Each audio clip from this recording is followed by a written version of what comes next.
கத்தருடைய அதிபர் கத்தர் சார்பாக அமெரிக்க அதிபருக்கு அன்பளிப்பு செய்திருந்த 450 மில்லியன் அமெரிக்க டாலர்கள் பெறுமதியான விமானம் தற்போது அமெரிக்க அதிபரின் பறக்கும் வெள்ளை மாளிகையாக ஏர்போர்ஸ் 1 மாற்றப்பட்டிருக்கிறது. ஈரான் மீது 3வது முறையாகவும் தாக்குதல் நடத்தப்படலாம் என்று சொல்லி இஸ்ரேலுடைய பாதுகாப்பு அமைச்சர் இஸ்ரேலி காட்ஸ் வெளியிட்டிருக்கக்கூடிய பரபரப்பான ஒரு செய்தியும் இன்றைக்கு வெளியாகி இருக்கிறது.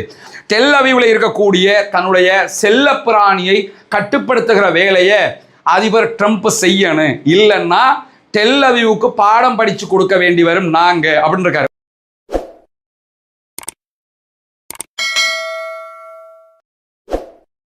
அன்பிற்கினிய சகோதர சகோதரிகளே, நம் அனைவர் மீதும் ஏக இறைவனுடைய அமைதியும் கருணையும் உண்டாகட்டுமாக என்கிற உயரிய பிரார்த்தனைகளோடு மத்திய கிழக்குல இஸ்ரேலிய ஆக்கிரமிப்பு இராணுவமும் இஸ்ரேலிய ஆக்கிரமிப்பு அரசாங்கமும் அடங்கா பிடாரிகளாக அரபு நாடுகளையும் ஈரானையும் இலக்கு வைத்து நடத்தக்கூடிய தாக்குதல்களை நிறுத்தாமலேயே அவ்வப்போது தொடர்ந்து வருவதை நம்ம பார்த்து வர்றோம். குறிப்பாக காசாவில் இன்றைக்கும் அவர்கள் நடத்தி இருக்கக்கூடிய தாக்குதல்களில் 2 அப்பாவிகள் கொல்லப்பட்டிருக்கிறார்கள், ஷஹீதாகி இருக்கிறார்கள் என்கிற செய்திகளோடு 4 அப்பாவிகள் படுகாயம் அடைந்திருக்கிறார்கள் என்கிற செய்திகளையும் வஃபா நியூஸ் ஏஜென்சி காசாவில் இருந்து சொல்லக்கூடிய செய்திகளில் நம்ம பார்க்க முடிகிறது. அதே நேரத்தில் தொடர்ந்தும் லெபனான் மீதும் இஸ்ரேலிய ஆக்கிரமிப்பு இராணுவம் தாக்குதல்களை நடத்தியே வருகிறது. இந்த நிலையில தான் இந்த லெபனான் மீதான தாக்குதல்களும் காசா மீதான தாக்குதல்களும் ஈரானுக்கும் அமெரிக்காவுக்கும் இடையிலே தற்போது மத்திய கிழக்கிலே ஏற்பட்டிருக்கக்கூடிய ஒரு சமாதான நிலையை நிச்சயமாக சீர்குலைக்கும் என்று பல ஆய்வாளர்களும் தங்களுடைய கருத்துக்களை வெளியிட்டு வருகிறார்கள். ஈரான் அமெரிக்காவுக்கு இடையிலான ஒப்பந்தத்தை சீர்குலைப்பதுதான் இஸ்ரேலுடைய மிகப்பெரிய தேவையாகவும் இந்த நேரத்தில் இருக்கிறது என்பது அமெரிக்காவுக்கே தெரியும். தெரிந்த நிலையில்தான் இப்படியான ஒரு காரியத்தில் இஸ்ரேல் ஈடுபட்டு வருகிறது. இந்த நிலையில இன்றைக்கு வெளியாகி இருக்கக்கூடிய பல செய்திகள்ல வாஷிங்டன் டிசியில இருந்து விமான பயணத்தை மேற்கொள்ள ஆரம்பித்த அமெரிக்க அதிபர் டொனால்ட் ட்ரம்ப் ஊடகங்களுக்கு பேசியிருந்தார். குறிப்பாக அமெரிக்க அதிபர் டொனால்ட் ட்ரம்ப் உள்ளிட்ட இத்தனை ஆண்டு கால அமெரிக்காவினுடைய அதிபர்கள் கிட்டத்தட்ட 35 ஆண்டு காலமாக பயன்படுத்தி வந்த ஏர்போர்ஸ் 1 விமானத்திற்கு பதிலாக முதல் தடவையாக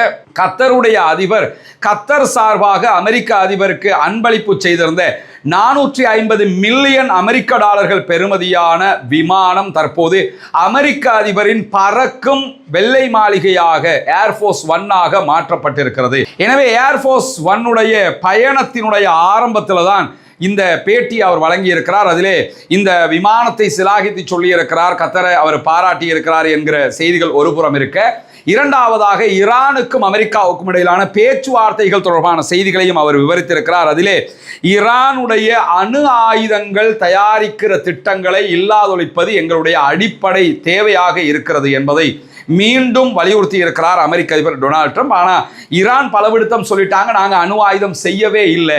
இஸ்ரேல பேச்சை கேட்டுக்கிட்டு நீங்க தடுமாறா நாங்கள் அதுக்கு என்ன பண்ண முடியும்?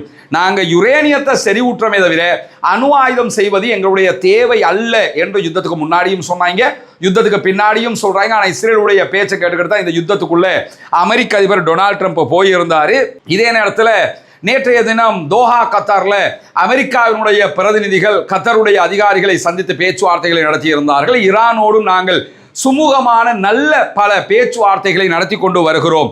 அதே நேரம் நிலைமை எப்படியெல்லாம் முன்னேறி கொண்டிருக்கிறது என்பதை பொறுத்திருந்துதான் நம்ம பார்க்க முடியும் என்பதையும் அமெரிக்க அதிபர் டொனால்ட் ட்ரம்ப் சொல்லியிருந்தாரு.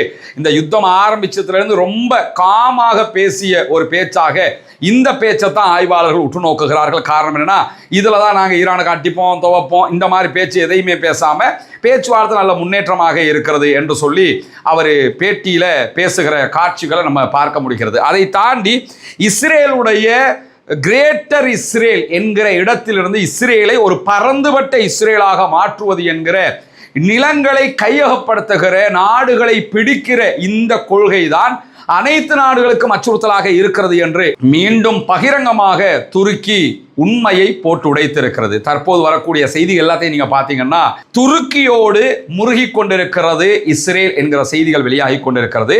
துருக்கியை நாங்கள் இன்னும் ஒரு ஈரானாக பார்க்கிறோம் என்கிறது இஸ்ரேல். ஆனா மற்ற நாடுகளில் கை வச்ச மாதிரி லேசா துருக்கியில் கை வச்சிடவும் முடியாது. துருக்கியினுடைய அமைவிடத்தை நீங்க எடுத்துக்கிட்டீங்கன்னா துருக்கி தான் ஐரோப்பாவுக்கும் அரபு மத்திய கிழக்குக்கும் நடுவில் இருக்கக்கூடிய ஒரு சென்ட்ரல் பாயிண்டாக இருக்கிறது. இதே நேரத்தில் ஈரானுக்கு ரொம்ப நெருக்கமாக இருக்கக்கூடிய நாடாகவும் துருக்கியை நம்ம பார்க்க முடியும். ஏன்னா சிரியா பார்டர்லாம் அதுக்குள்ள வந்துடும். இப்படியான ஒரு சூழல்ல துருக்கியினுடைய ஆயுத பலம் என்பது அபரிமிதமானது. குறிப்பாக நேட்டோ நாடுகளில் அதிகமான இராணுவத்தை கொண்டவர்கள் துருக்கியர்களாக இருக்கிறார்கள். அதே போன்று ஆயுத உற்பத்தியிலையும் நேட்டோ நாடுகளில் ரொம்ப முன்னணியில் இருக்கக்கூடிய நாடுகளில் முக்கியமானதாக துருக்கி பார்க்கப்படுகிற அதே நேரம் துருக்கி என்பது தன்னிடத்தில் சொந்தமாக அணு ஆயுதங்களை கொண்டில்லாத நாடாக இருந்தாலும் அணு ஆயுத ஆதரவு பெற்ற நாடாக உலகத்தில் பார்க்கப்படுகிற ஒரு நாடாக இருக்கிறது. ஏன்னா நேட்டோ கண்ட்ரிகளோட அமெரிக்காவுக்கு இருக்கக்கூடிய ஒப்பந்தம் என்னன்னு கேட்டால் நேட்டோவில் இருக்கக்கூடிய நாடுகளில் பெல்ஜியம், இத்தாலி உள்ளிட்ட நாடுகள்ல எல்லாம் அமெரிக்கா தங்களுடைய நியூக்ளியர் பாம், அதாவது அணு ஆயுதங்களை நிலைநிறுத்தி வச்சிருக்கிறாங்க. அதில் ஆப்ரேட் பண்ணுறது எல்லாமே அந்த அதிகாரம் எல்லாம் அமெரிக்காவுக்கு தான் இருக்கிறது. ஆனாலும் இந்த நாடுகள் அவசரம் கருதினால் அவர்கள் தேவைப்பட்டால் அமெரிக்காவுக்கு அறிவித்து விட்டு அமெரிக்காவுக்கு தகவல் சொல்லிவிட்டு இந்த நியூக்ளியர்களை பயன்படுத்த முடியும். இதுக்கு நியூக்ளியர் ஷேரிங் சிஸ்டம் என்று சொல்லி ஒன்று வச்சிருக்கிறாங்க இந்த நேட்டோ கண்ட்ரிஸ் எல்லாம். அவங்க கிட்ட இட்டாலிட்ட சொந்தமாக அணு ஆயுதம் கிடையாது. ஆனால் அமெரிக்கா வழியாக அணு ஆயுதம் பவர் கொண்ட நாடாக ஆதரவு பெற்ற நாடாக இருக்கிறார்கள். இதே மாதிரி தான் அணு ஆயுத ஆதரவு பெற்ற ஒரு நாடாக இருப்பது துருக்கி. அது மட்டும் இல்லாமல் அமெரிக்காவோட ரொம்ப நெருக்கமாக இருக்கக்கூடியவங்களும் அவங்க தான். அதை தாண்டி இந்த நேட்டோ பவர் கொண்ட ஒரு நாடாகவும் அவங்க இருக்கிறாங்க. இந்த நிலையில தான் எப்படியாவது துருக்கியை வம்பு இழுத்துக்கிட்டே இருக்கிறாங்க இஸ்ரேலியர்கள். அடுத்ததாக துருக்கியோட ஒரு மோதல் போக்கை அவர்கள் கடைபிடிப்பதற்கான ஏற்பாடாகவும் அது இருக்கலாம். ஏன்னா எவனோடையாவது சண்டை பிடிக்கணும், எவனோடையாவது யுத்தம் பண்ணணும். அப்படி ஏதாவது பண்ணினா தான் நாங்கள் பார்த்தீங்களா நாட்டுக்காக நிற்கிறோம்னு சொல்லி அந்த நாட்டு மக்களை திருப்திப்படுத்தி ஆட்சியை கண்டினியூ பண்ண முடியும் என்பதற்காக இந்த முயற்சிகளை செய்கிறார்கள் என்கிற செய்திகளை பார்க்க முடியும். அதே நேரத்தில் துருக்கியுடனான ஒரு வார் நடப்பதற்கு வாய்ப்பு இருக்கிறதா என்கிற கேள்விகளை பொறுத்தவரையில் அமெரிக்காவுடைய இராணுவத்தின் முன்னாள் கர்னல்களில் ஒருவரை பேட்டி எடுத்திருக்கிறார் மஹதி ஹசன். அவருடைய பேட்டியில் அவர் சொல்லும்போது வாய்ப்பே இல்லை, ஏன்னா நியூக்ளியர் பவர் ஆதரவு பெற்ற ஒரு நாடாகவும் இருக்கிறாங்க, அமெரிக்காவுக்கு நெருக்கமான நாடாகவும் இருக்கிறாங்க என்கிற செய்திகளையும் அவர் சொல்லி இருப்பதை நம்ம பார்க்க முடியும். இப்படியான சூழல்ல தான் இஸ்ரேல் முதலில் இந்த கிரேட்டர் இஸ்ரேல், எல்லா நாடுகளையும் பிடிச்சி இஸ்ரேல் ஆக போறோம்ங்கிற இந்த சிஸ்டத்தை விட்டுறனே, இதுதான் எல்லா நாடுகளுக்கும் அச்சுறுத்தலாக இருக்கிறது என்கிற செய்திகளை சொல்லியிருக்கக்கூடிய சூழல்ல இன்றைக்கு ஈரானுடைய அதிபர் மசூத் பெசக்ஷியன் ஒரு முக்கியமான அறிவிப்பை விடுத்திருக்கிறார். பேச்சுவார்த்தையின் வெற்றியை ஈரான் சுவைத்துக் கொண்டிருக்கிறது என்பதுதான் அந்த அறிவிப்பினுடைய சாராம்சமாக இருக்கிறது.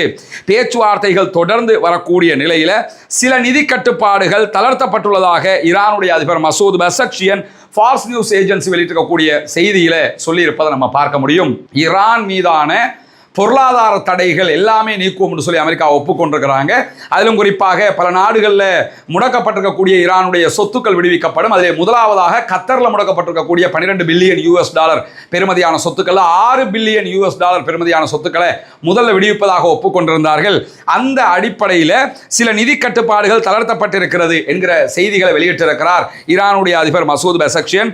ஈரானுடைய சமீபத்திய ஒப்பந்தங்களுடைய விளைவாக எண்ணெய் ஏற்றுமதியை நாங்கள் தொடர்ந்து செய்து வருகிறோம் என்று அறிவித்திருக்கிறார். இன்றைக்கு ஒரே நாளில் ஒரு கப்பல்ல மட்டுமே 50,000 பேரல்கள் கச்சா எண்ணெய் ஏற்றுமதி செய்திருக்கிறது ஈரான். ஒரே நாள்ல ஒரே கப்பல்ல 5 மில்லியன் பேரல்ஸ்ல கச்சா எண்ணெய் ஏற்றுமதி செய்யப்பட்டிருக்கு. இதெல்லாம் நடந்து கொண்டிருக்கிறது என்று சொல்லுகிற மசூத் பெசக்ஷியன் அவர்கள் சில நிதி மற்றும் அந்நிய செலாவணிகளுக்கான கட்டுப்பாடுகள் தளர்த்தப்பட்டிருக்கிறது, பொருளாதார ஒத்துழைப்புக்கான புதிய வாய்ப்பாக இதை நாங்கள் பார்க்கிறோம் என்று சொல்லி அவர் விடுத்திருக்கக்கூடிய அறிவிப்புல நம்ம பார்க்க முடியும். எனவே ஈரான் யுத்தத்திலும் ஜெயித்து இந்த ஒப்பந்தத்திலும் வெற்றியை சுவைத்துக் கொண்டிருக்கிறார்கள் என்கிற செய்திகளுக்கு மத்தியில தான் அமெரிக்க ஈரான் பேச்சுவார்த்தைகள்ல கடல் வழி அணுகல் என்கிற, அதாவது ஹொர்முஸ் நீர்நிலை என்பது மிக முக்கியமான ஒன்றாக பார்க்கப்படுகிறது. அதே போன்று லெபனான் மீதான யுத்த நிறுத்தமும் ஒரு மிக முக்கியமான ஒன்றாக பார்க்கப்படக்கூடிய நேரத்தில் தான் புரிந்துணர்வு ஒப்பந்தம் அமெரிக்காவுக்கும் ஈரானுக்கும் இடையில் நடந்திருக்கக்கூடிய MOUவை பொறுத்தவரையில் அதில் 5 முக்கியமான விதிகள் செயல்படுத்தப்பட்ட பின்னர் தான் மற்ற எல்லா விவகாரங்களை பற்றியும் நாங்கள் பேச முடியும் என்று ஈரான் விடாப்பிடியாக இருக்கிறது. அது தொடர்பாக இன்றைக்கு ஈரான் விடுத்திருக்கக்கூடிய செய்திகளில் லெபனான் மீதான இஸ்ரேலுடைய யுத்தத்தை முடிவுக்கு கொண்டு வர வேண்டும், அதை கொண்டு வராமல் வேற எதையும் பற்றி பேச முடியாது. அதே போன்று லெபனானில் இருந்து இடம்பெயர்ந்திருக்கக்கூடிய மக்கள் மீண்டும் அதே இடத்திற்கு திரும்ப வேண்டும், அதையும் பேசாமல் எதையும் பேச முடியாது. அதே போன்று லெபனானுடைய இறையாண்மையை இஸ்ரேல் மதிக்க வேண்டும், லெபனானுடைய பிராந்தியம் முழுவதுமே லெபனான் பக்கம் மீட்டெடுக்கப்பட வேண்டும், அதையும் அவர்கள் வலியுறுத்தி இருக்கிறார்கள். அதே போன்று இஸ்ரேல் ஒரு ஒப்பந்தத்தை சீர்குலைப்பதாக ஈரான் நம்புகிறது என்கிற தகவல்களையும் சொல்லி இருக்கிறார்கள். அமெரிக்காவுக்கும் ஈரானுக்கும் இடையிலான ஒப்பந்தத்தை சீர்குலைக்கிறதுக்கு இஸ்ரேல் மீண்டும் மீண்டும் லெபனான் மீது தாக்குதல் நடத்துகிறது, அதையும் ஏற்றுக்கொள்ள முடியாது. எனவே இந்த இஸ்ரேலை கட்டுப்படுத்துகிற பொறுப்பு அமெரிக்காவுக்கு இருக்கிறது என்று சொல்லி இன்றைக்கு ஈரான் விடுத்திருக்கக்கூடிய அறிவிப்பில் நம்ம பார்க்க முடிகிறது. அதே நேரத்தில் ஈரான் மீது 3வது முறையாகவும் தாக்குதல் நடத்தப்படலாம் என்று சொல்லி இஸ்ரேலுடைய பாதுகாப்பு அமைச்சர் இஸ்ரேலி காட்ஸ் வெளியிட்டிருக்கக்கூடிய பரபரப்பான ஒரு செய்தியும் இன்றைக்கு வெளியாகி இருக்கிறது. ஆல்ரெடி 2025 12 நாள் வார் ஈரானுக்கும் இஸ்ரேலுக்கும் இடையில் நடந்தது நமக்கு தெரியும். 2வது யுத்தம் 40 நாட்கள் அமெரிக்காவும் இஸ்ரேலும் இணைந்து ஈரானோடு சண்டையிட்டது. அதிலையும் இருதரப்புமே தோல்வி அடைந்திருக்கிறார்கள். தற்போது 3வது முறையாகவும் இஸ்ரேல் ஈரானை தாக்கக்கூடும் என்று சொல்லி இஸ்ரேலி காட்ஸ் வெளியிட்டிருக்கக்கூடிய அறிவிப்பில் இன்றைக்கு தெளிவாக குறிப்பிடப்பட்டிருக்கிறது. ஏன்னா ஈரானை இஸ்ரேல் அட்டாக் பண்ணினாங்கன்னா இஸ்ரேலுக்கு எதிராக ஈரான் தாக்குதல் நடத்துவாங்க. அப்படி தாக்குதல் நடத்தினாங்கன்னா அமெரிக்காவுக்கும் ஈரானுக்கும் இடையிலான இந்த ஒப்பந்தம் சீர்குலைஞ்சிரும். எனவே அமெரிக்க ஈரான் ஒப்பந்தத்தை நாசமாக்கி மீண்டும் ஈரானை தனிமைப்படுத்துவது, பழைய மாதிரி ஆக்குவதுதான் அவர்களுக்கு தேவையாக இருக்கிறது. ஏன்னா யுத்தத்தில் தோத்துட்டாங்க, ஒப்பந்தத்தில் தோத்துட்டாங்க, எல்லாத்துலையும் தோத்துட்டாங்க. இந்த ஒப்பந்தத்தில் இஸ்ரேல் அமெரிக்கா கணக்கெடுக்கவே இல்லைங்கிறது நமக்கெல்லாம் தெரியும். அதற்காகத்தான் மீண்டும் தாக்குதல் நடத்துவோம் என்று சொல்லி இருக்கிறார்கள். அதற்கு பதிலடியையும் கொடுத்திருக்கிறார் ஈரானுடைய ஃபாரின் மினிஸ்டர் அப்பாஸ் அராக்சி அவர்கள். மீண்டும் ஈரான் மீது தாக்குதல்கள் நடத்தப்பட்டால் இதற்கு முன்பதாக வழங்கிய பதிலடியை விட உச்சமான பதிலடியை தருவோம் என்று சொல்லியிருப்பது மட்டுமல்லாமல் இஸ்ரேலி காட்ஸ் பேசும்போது 3வது தாக்குதல்கள் நடத்தப்பட்டால் ஈரானுடைய உச்ச ஆன்மீக தலைவராக இருக்கிற ஆயத்துல்லா முஜ்தபா அலி ஹாமனியையும் குறிவைத்து தாக்குவோம், கொள்ளுவோம் என்கிற ரீதியில் அவருடைய கருத்துக்களை வெளியிட்டிருக்கிறார். ஆல்ரெடி 40 நாள் வார் நடைபெற்ற அதில் முதல் நாளே ஆயத்துல்லா அலி ஹாமனி கொல்லப்பட்டார். அதை சுட்டிக்காட்டி இப்போ இருக்கிற ஆன்மீக தலைவரையும் நாங்கள் கொள்ளுவோம் அப்படின்னு அவங்க சொல்லியிருக்கிறாங்க. அதற்கு பதில் சொல்லக்கூடிய ஈரானுடைய ஃபாரின் மினிஸ்டர் அப்பாஸ் அராக்சி அவர்கள் இஸ்ரேலிய பாதுகாப்பு அமைச்சர் இஸ்ரேலி காட்ஸினுடைய கருத்துக்களுக்கு மிக காட்டமான பதிலை கொடுத்திருக்கிறார், எதிர்வினையாற்றி இருக்கிறார். இஸ்லாமாபாத் ஏற்படுத்திய இந்த புரிந்துணர்வு ஒப்பந்தத்தின் விதிமுறைகள் மிகவும் தெளிவாக இருக்கின்றன.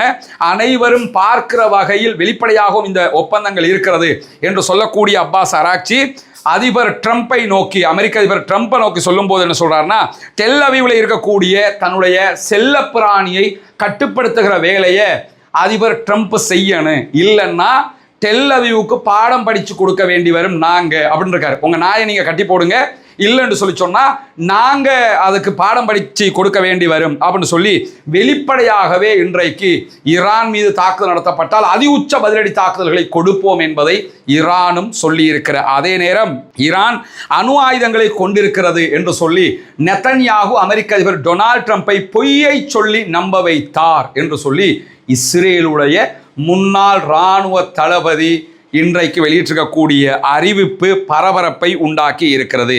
குறிப்பாக இஸ்ரேலுடைய முன்னாள் இராணுவ தளபதி காடி ஐசன்ஹார்ட் வெளியிட்டிருக்கக்கூடிய அறிவிப்பில் ஈரானுக்குள்ள அணு ஆயுதமே இல்லைங்கிறது நமக்கு இப்போ வரைக்கும் வெளிப்படையாக தெரிஞ்சிருச்சு. ஆனால் அணு ஆயுதம் வச்சிருக்காங்கன்னு சொல்லி அமெரிக்காவை நம்ப வச்சு தேவையில்லாத ஒரு யுத்தத்தில் இழுத்து விட்டு அமெரிக்காவும் தோல்வி அடைஞ்சு இஸ்ரேலும் தோல்வி அடைஞ்சு அசிங்கப்படுகிற நிலைமைக்கு இந்த பெஞ்சமின் நெதன்யாகு தன்னுடைய செயல்பாடுகளை முன்னெடுத்திருக்கிறார் என்று சொல்லி மிக காட்டமாகவும் கண்டனமாகவும் ஒரு தகவலை வெளியிட்டிருக்கிறார் இஸ்ரேலுடைய முன்னாள் இராணுவ தளபதியே என்கிற செய்திகள் இன்றைக்கு வெளியாகி இருப்பதை நம்ம பார்க்க முடியும். இன்றைக்கு வெளியாக இருக்கக்கூடிய மிக முக்கியமான செய்திகளுடைய தொகுப்பை தான் உங்களோடு நாம் பகிர்ந்து கொண்டிருக்கிறோம். தொடர்ந்து இணைந்திருங்கள். ரஸ்மின் மேசி நியூஸ் மற்றும் ரஸ்மின் டாக்ஸ் ஆகிய 2 சேனல்களோடு வரக்கூடிய உண்மை செய்திகளை உடனுக்குடன் உங்களோடு பகிர்ந்து கொள்வதற்கு தயாராக இருக்கிறோம். அதே நேரம் பாலஸ்தீன வெற்றி பெற வேண்டும், பாலஸ்தீனம் சுதந்திரம் அடைய வேண்டும் என்கிற உயரிய பிரார்த்தனைகளோடு ஆக்கிரமிப்பாளர்களுக்கு எதிராகவும் ஆக்கிரமிப்புகளுக்கு எதிராகவும் தொடர்ந்தும் அல்லாஹ்விடத்திலே கையேந்த மறந்து விடாதீர்கள். ஆக்கிரமிப்புகள் ஓய்ந்து ஆக்கிரமிப்பாளர்களும் ஓய வேண்டும் என்கிற உயரிய பிரார்த்தனைகளோடு ஆக்கிரமிப்பாளர்களுக்கு எதிராக தொடர்ந்தும் ஜனநாயக ரீதியாக குரல் போமாக ஆகிறது. அல்ஹம்துலில்லாஹி ரப்பில் ஆலமீன்.